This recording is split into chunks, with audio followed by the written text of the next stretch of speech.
The sixth Patriarch's Dharma Jewel Platform Sutra complied by his disciple Phardhoi, Taisho Tripitaka 2008, translated into English by Buddhist Text Translation Society. Chapter 1, Action and Intention. At one time the great master arrived at Bolarm. Magistrate Wei Chu of Silza and other local officials climbed the mountain and invited the master to come into the city to the lecture hall of the Ta Fan temple to speak the Dharma to the assembly. When the master had taken his seat, the magistrate, and over 30 other officials, more than 30 Confucian scholars, and more than 1,000 Bhikshus, Bhikshunis, Taoists, and lay people, all made obeisance at the same time, wishing to hear the essentials of Dharma. The great master said to the assembly, "Good knowing advisors, the self-nature of Bodhi is originally clear and pure. Simply use that mind, and you will straightway accomplish Buddhahood. Good knowing advisors, listen while I tell you about the actions and intentions by which Huineng obtained the Dharma." Huineng's stern father was originally from far Nyurng. He was banished to Sunza in Lingnarm, where he became a commoner. Unfortunately, his father soon died, and his aging mother was left alone. They moved to Nanhai and, poor and in bitter straits, Huineng sold wood in the marketplace. Once a customer bought firewood and ordered it delivered to his shop. When the delivery had been made, and Huineng had received the money, he went outside the gate, where he noticed a customer reciting a sutra. Upon once hearing the words of the sutra, one should produce that thought which is nowhere supported.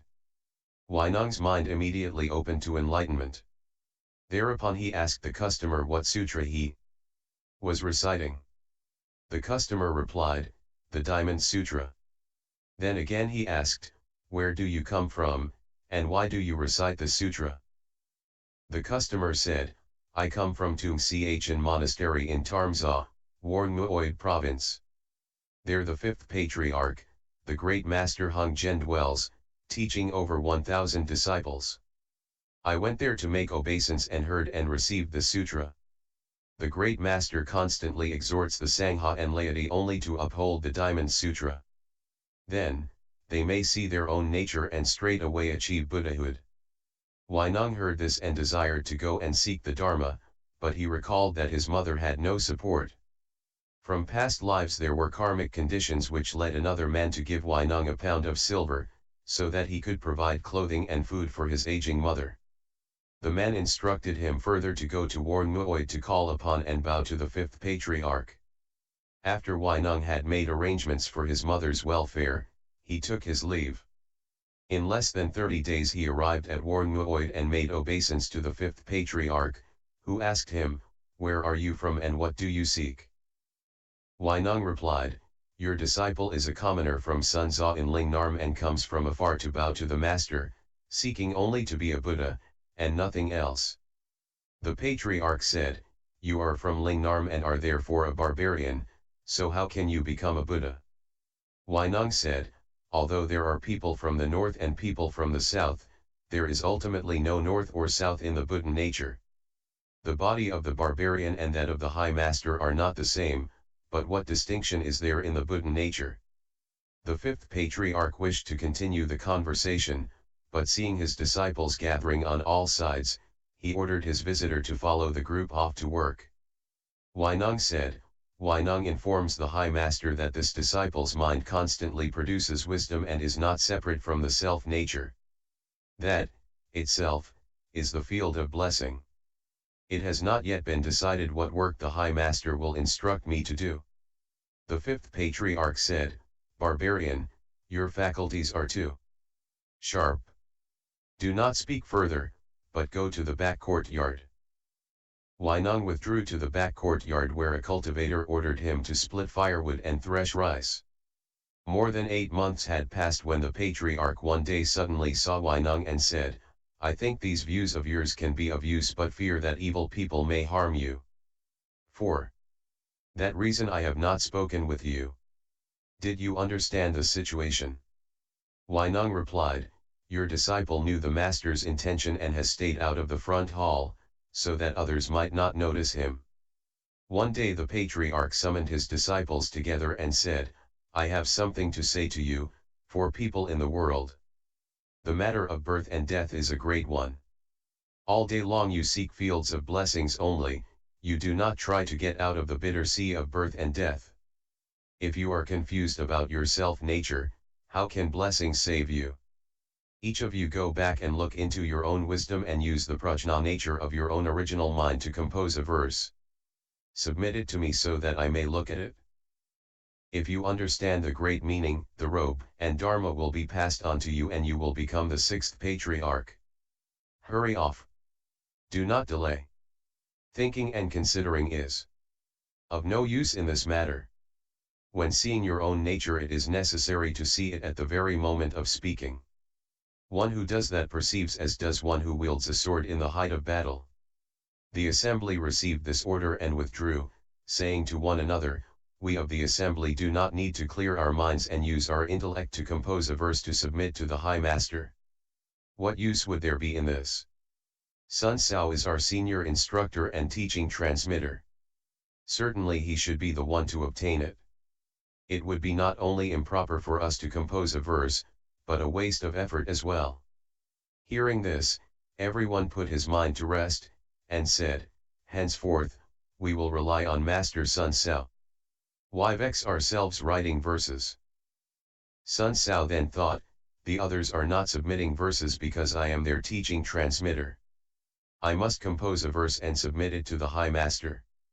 If I do not submit a verse, how will the High Master know whether the views and understanding in my mind are deep or shallow? If my intention in submitting the verse is to seek the Dharma, that is good. But if it is to grasp the patriarchate, that is bad, for how would that be different from the mind of a common person coveting the holy position? But, if I do not submit a verse, in the end I will not obtain the Dharma. This is a terrible difficulty. In front of the fifth patriarch's hall were 3 corridors. Their walls were to be frescoed by court artist Lichen with stories from the Lankavatara Sutra and with pictures portraying in detail the lives of the 5 patriarchs, so that the patriarchs might be venerated by future generations. After composing his verse, Sun Tzu made several attempts to submit it. But whenever he reached the front hall, his mind became agitated and distraught, and his entire body became covered with perspiration. He did not dare submit it, although in the course of 4 days he made 13 attempts. Then he thought, this is not as good as writing it on the wall so that the High Master might see it suddenly. If he says it is good, I will come forward, bow, and say, see who did it. If it does not pass, then I have spent my years on this mountain in vain, receiving veneration from others. And as to further cultivation, what can I say? That night, in the 3rd watch, holding a candle, he secretly wrote the verse on the wall of the south corridor, to show what his mind had seen. Verse: the body is a Bodhi tree, the mind like a bright mirror stand. Time and again brush it clean, and let no dust alight. After writing this verse, Sun Tzu returned to his room, and the others did not know what he had done. Then he thought, if the 5th patriarch sees the verse tomorrow and is pleased, it will mean that I have an affinity with the Dharma.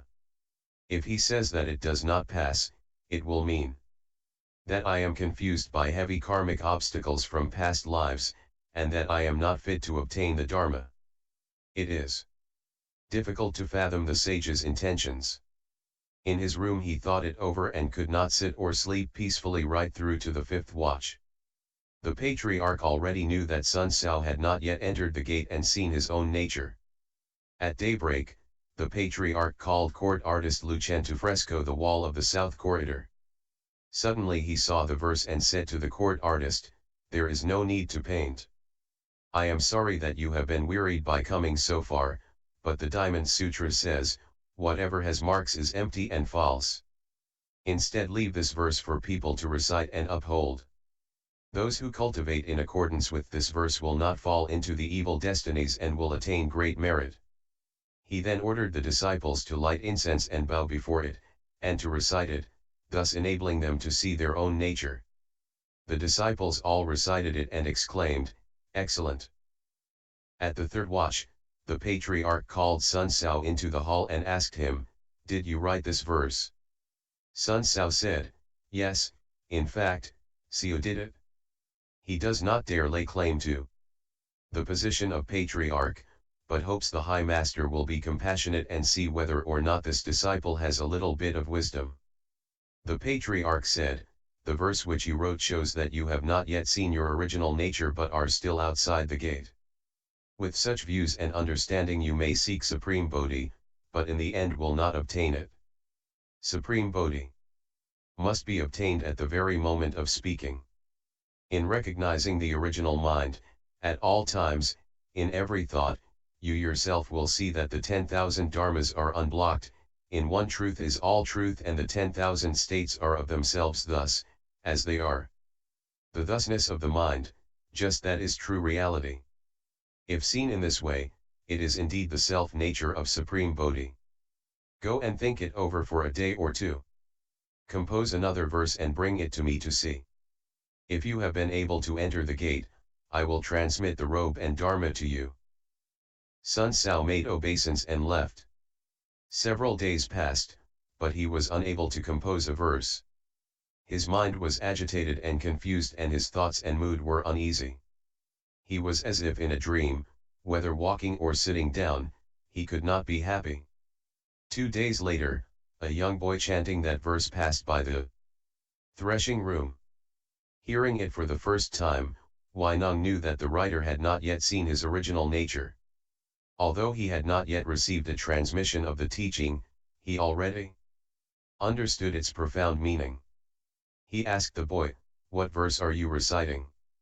"Barbarian, you know nothing," replied the boy. "The great master has said that birth and death are a profound concern for people in the world." Desiring to transmit the robe and Dharma, he ordered his disciples to compose verses and bring them to him to see. The person who has awakened to the profound meaning will inherit the robe and Dharma and become the sixth Patriarch. Our senior, Sun Sao, wrote this verse without marks on the wall of the south corridor. The great master ordered everyone to recite it, for to cultivate in accord with this verse is to avoid falling into the evil destinies and is of great merit. Huineng said, "I, too, would like to recite it to create an affinity." Superior One, I have been pounding rice here for over 8 months and have not yet been to the front hall. I hope that the Superior One will lead me before the verse to pay homage. The boy then led him to the verse to bow. Huineng said, "Huineng cannot read. Please, Superior One, read it to me."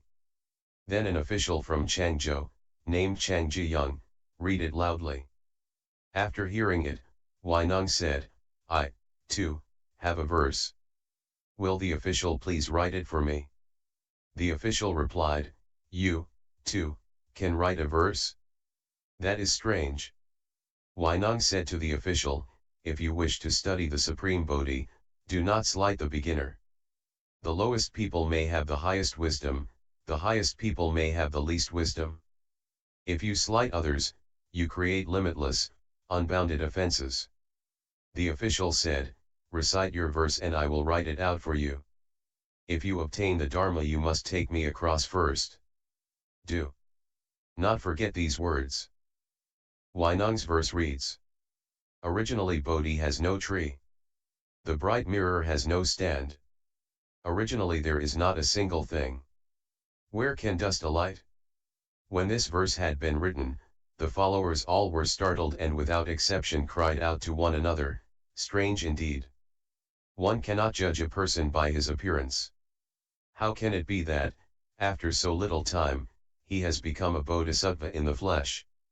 The fifth Patriarch saw the astonished assembly and feared that they might become dangerous. Accordingly, he erased the verse with his shoe saying, "This one, too, has not yet seen his nature." The assembly agreed. The next day the Patriarch secretly came to the threshing floor, where he saw Huineng pounding rice with a stone tied around his waist, and he said, a seeker of the way would forget his very life for the Dharma. Is this not the case? Then the fifth patriarch asked, is the rice ready? Huineng replied, the rice has long been ready. It is now waiting only for the sieve. The patriarch rapped the pestle 3 times with his staff and left. Huineng then knew the patriarch's intention, and at the third watch he went into the patriarch's room. The patriarch covered them with his precept sash so they could not be seen, and he explained the Diamond Sutra for him down to the line, one should produce a thought that is nowhere supported. At the moment he heard those words, Huineng experienced the great enlightenment and he knew that all the 10,000 dharmas are not separate from the self-nature. He said to the patriarch, how unexpected! The self-nature is originally pure in itself. How unexpected! The self-nature is originally neither produced nor destroyed. How unexpected! The self-nature is originally complete in itself. How unexpected! The self-nature is originally without movement. How unexpected! The self-nature can produce the 10,000 dharmas.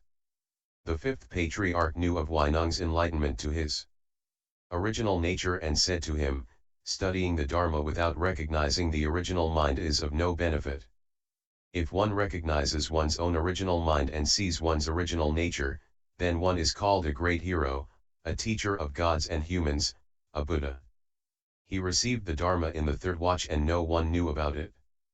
The fifth patriarch also transmitted the sudden teaching and the robe and bowl saying, you are the sixth patriarch.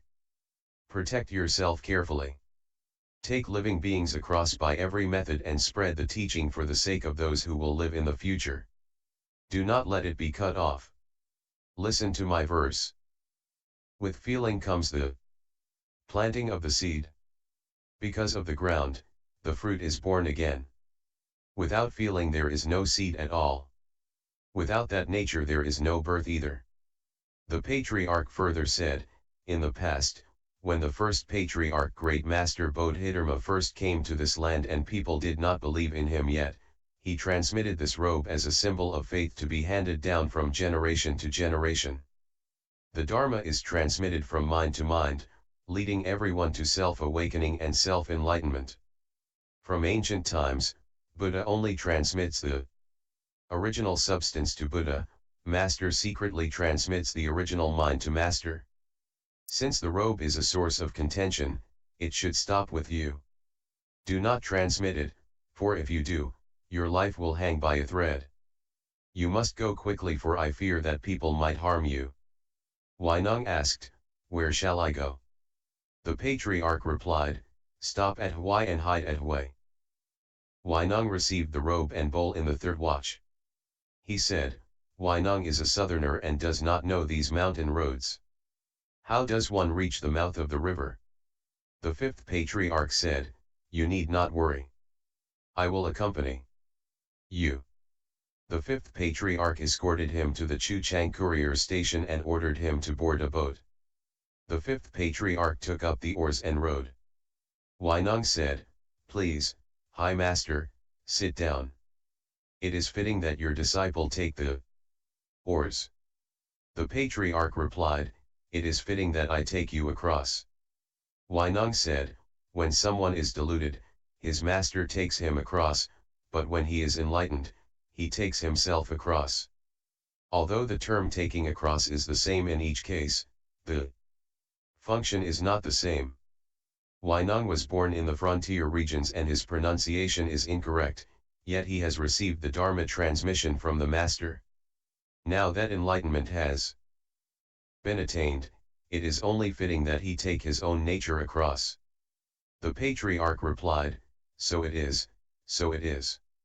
Hereafter because of you, the Buddha Dharma will be widely practiced. 3 years after your departure I will leave this world. Start on your journey now and go south as fast as possible. Do not speak too soon, for the Buddha Dharma arises from difficulty. After Huineng took leave of the patriarch, he set out on foot for the south. In 2 months he reached the Taiyu Mountains. The fifth patriarch returned to the monastery, but for several days he did not enter the hall.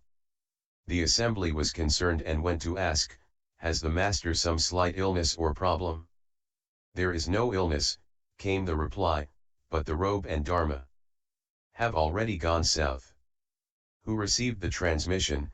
they asked. "The able one obtained it," said the patriarch. The assembly then understood, and soon several hundred people took up pursuit, all hoping to steal the robe and bowl. One bhikshu, Huineng, a coarse-natured man whose lay name had been Chn, had formerly been a fourth-class military official. He was intent in his search and ahead of the others.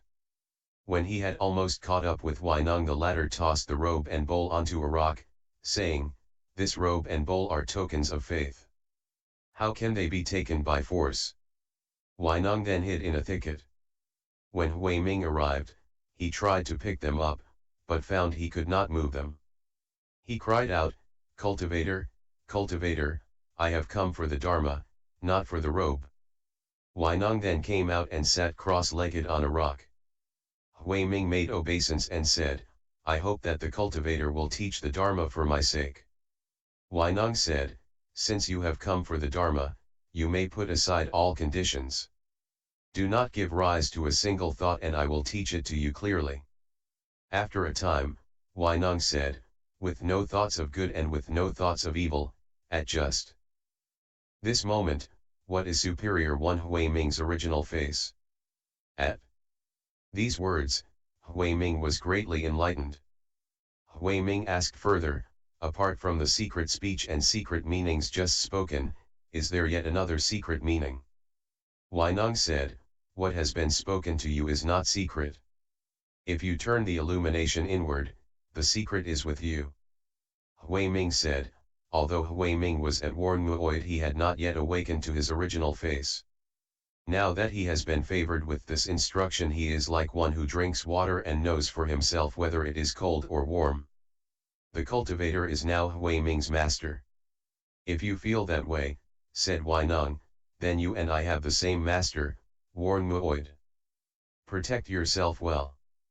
Huineng asked further, "Where should I go now?" Huineng said, "Stop at Yun and dwell at Meng." Huineng bowed and left. Reaching the foot of the mountain, he said to the pursuers, "Up above there is only a rocky, trackless height. We must find another path." The pursuers all agreed. Afterwards, Huineng changed his name to Taoming to avoid using Huineng's first name. Huineng arrived at Tsokai, where he was again pursued by men with evil intentions. To avoid difficulty, he went to Suhui and lived among hunters for 15 years, at times teaching Dharma to them in an appropriate manner. The hunters often told him to watch their nets, but whenever he saw beings who were still living he released them. At mealtime he cooked vegetables in the pot alongside the meat. When he was questioned about it, he would answer, "I only eat vegetables alongside the meat." One day Huineng thought, "The time has come to spread the Dharma. I cannot stay in hiding forever." Accordingly, he went to Faxing Monastery in Guangzhou, where Dharma Master Yin Tsung was giving lectures on the Nirvana Sutra. At that time there were two bhikshus who were discussing the topic of the wind and a flag. One said, "The wind is moving." The other said, "The flag is moving." They argued incessantly. Huineng stepped forward and said, "The wind is not moving, nor is the flag. Your minds, kind sirs, are moving." Everyone was startled. Dharma Master Yin Tsung invited him to take a seat of honor and sought to ask him about the hidden meaning. Seeing that Huineng's exposition of the true principles was concise and to the point and not based on written words, Yin Tsung said, "The cultivator is certainly no ordinary man. I heard long ago that Warnmuoid's robe and bowl had come south. Cultivator, is it not you?" Huineng said, "I dare not presume such a thing." Yin Tsung then made obeisance and requested that the transmitted robe and bowl be brought forth and shown to the assembly.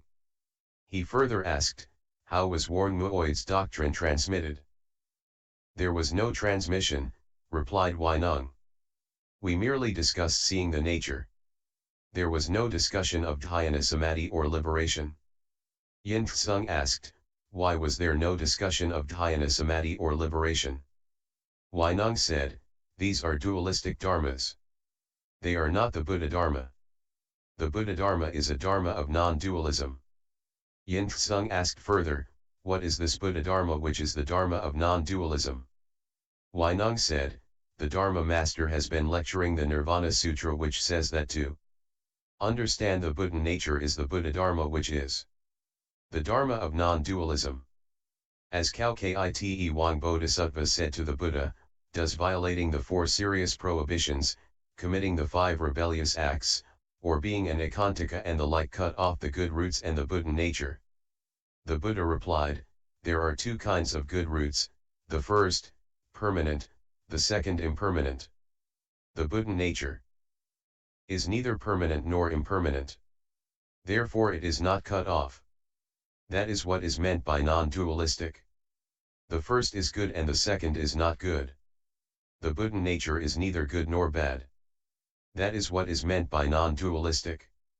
Common people think of the heaps and realms as dualistic. The wise man comprehends that they are non-dualistic in nature. The non-dualistic nature is the Buddha nature. Hearing this explanation, Yin Tsung was delighted. He joined his palms and said, my explanation of sutras is like broken tile, whereas your discussion of the meaning, kind sir, is like pure gold. He then shaved Huineng's head and asked Huineng to be his master. Accordingly, under that Bodhi tree, Huineng explained the Tumshan Dharma door. Huineng obtained the Dharma at Tumshan and has undergone much suffering, his life hanging as if by a thread. Today, in this gathering of the magistrate and officials, of bhikshus, bhikshunis, Taoists, and laymen, there is not one of you who is not here because of accumulated ages of karmic conditions. Because in past lives you have made offerings to the Buddhas and planted good roots in common, you now have the opportunity to hear the sudden teaching, which is a cause of obtaining the Dharma. This teaching has been handed down by former sages, it is not Huineng's own wisdom. You who wish to hear the teaching of the former sages should first purify your minds. After hearing it, cast aside your doubts, and that way you will be no different from the sages of the past.